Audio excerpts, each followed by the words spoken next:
لا إله إلا الله محمد رسول الله عليه صلاة الله وآله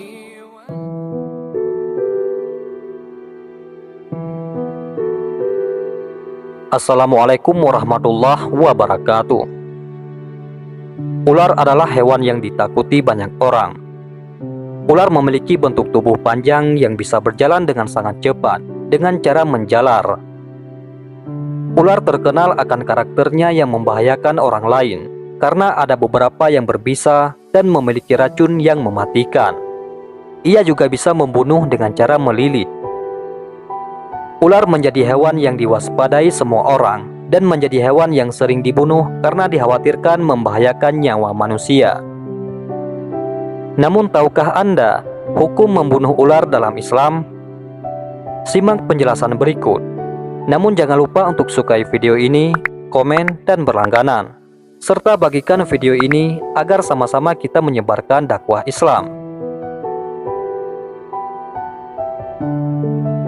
Dari Abu Hurairah radhiyallahu an, ia berkata, Rasulullah shallallahu alaihi wasallam bersabda, "Tidaklah kami pernah berdamai dengannya sejak kami memusuhinya. Maka barang siapa yang membiarkannya lantaran rasa takut, maka ia tidak termasuk golongan kami." Hadis riwayat Abu Daud. Rasulullah mengizinkan untuk membunuh ular tersebut dan melarang untuk membiarkan ular tersebut hidup lantaran karena takut. Sehingga dari hadis ini jelas bahwa hukum membunuh ular dalam Islam adalah halal, bukan termasuk dosa yang tak terampuni. Boleh dilakukan jika memang membahayakan nyawa dan dengan niat melindungi diri. Membiarkannya karena rasa takut justru tidak diperbolehkan karena dikhawatirkan akan membahayakan nyawa orang lain. Dan inilah kisah tentang ular yang merindukan Rasulullah dan menunggu kehadiran beliau di Gua Sur. Kisah ini berawal dari keikutsertaan Abu Bakar bersama Rasulullah Shallallahu Alaihi Wasallam sebelum meninggalkan kota Mekah. Saat pemuda kafir Quraisy yang berniat memenggal kepala Rasulullah Shallallahu Alaihi Wasallam kehilangan jejak Rasul dan hanya menemukan seorang pemuda bernama Ali bin Abi Thalib di bilik Rasul. Abu Bakar mendampingi Rasul bersembunyi di gua kecil di Bukit Sur. Abu Bakar tetap setia mendampingi Nabi Muhammad menginap di dalam gua.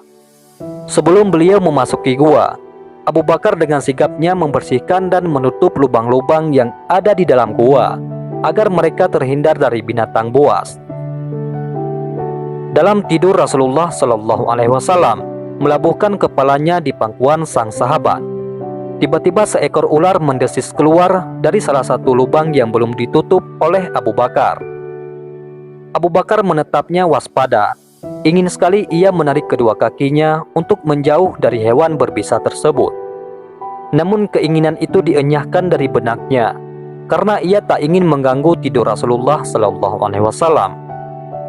Abu Bakar menutup lubang itu dengan salah satu kakinya. Lalu ular itu menggigit pergelangan kakinya. Tapi kakinya tetap saja tak bergerak sedikit pun dalam hening.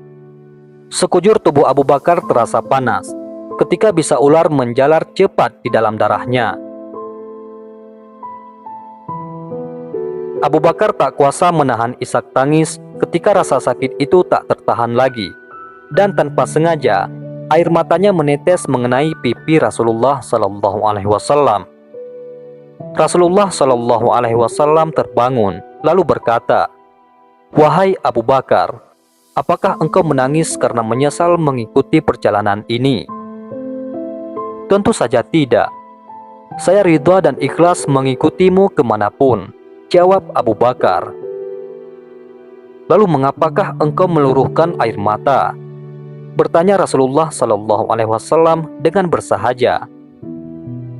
"Seekor ular baru saja menggigit saya, wahai Rasulullah. Lalu bisanya menjalar begitu cepat ke dalam tubuhku," jawab Abu Bakar dengan suara tercekat. Lalu Rasulullah Shallallahu Alaihi Wasallam berbicara kepada ular itu, "Wahai ular, tahukah kamu Jangankan daging atau kulit Abu Bakar, rambut Abu Bakar pun haram kau makan.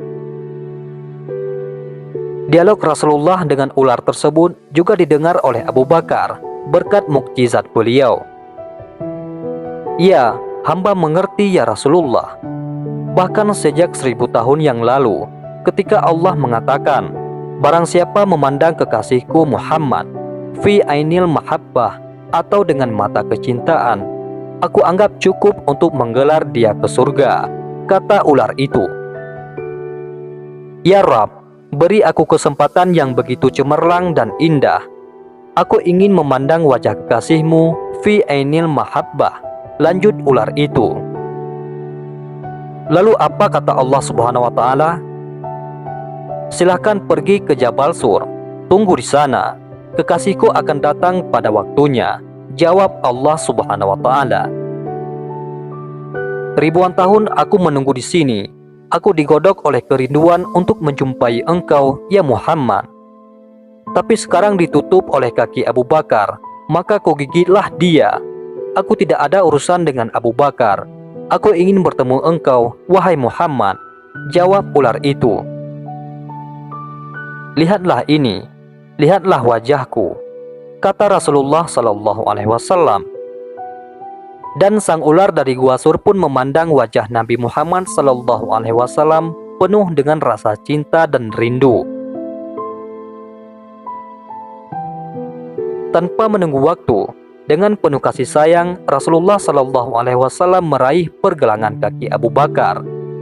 Dengan mengagungkan nama Allah Subhanahu wa taala, Sang Pencipta semesta, Nabi Muhammad Sallallahu Alaihi Wasallam mengusap bekas gigitan itu dengan ludahnya. Maha suci Allah Subhanahu wa taala. Seketika rasa sakit itu hilang tak terbekas. Gua Sur kembali ditelan senyap.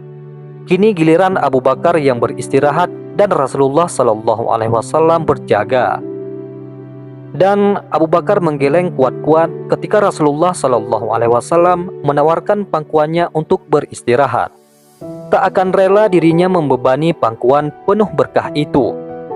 Inilah sikap yang ditunjukkan oleh Abu Bakar As-Siddiq radhiyallahu an sebagai seorang sahabat kepercayaan Rasulullah Sallallahu Alaihi Wasallam. Ia merelakan semua yang dimilikinya demi keselamatan dan perjuangan dakwah Rasulullah Sallallahu Alaihi Wasallam. Bahkan ia merelakan nyawanya terancam demi menemani Rasulullah Sallallahu Alaihi Wasallam. Allahumma sholli ala Sayyidina Muhammad wa ala ali Sayyidina Muhammad. Mudah-mudahan bermanfaat. Assalamualaikum warahmatullahi wabarakatuh.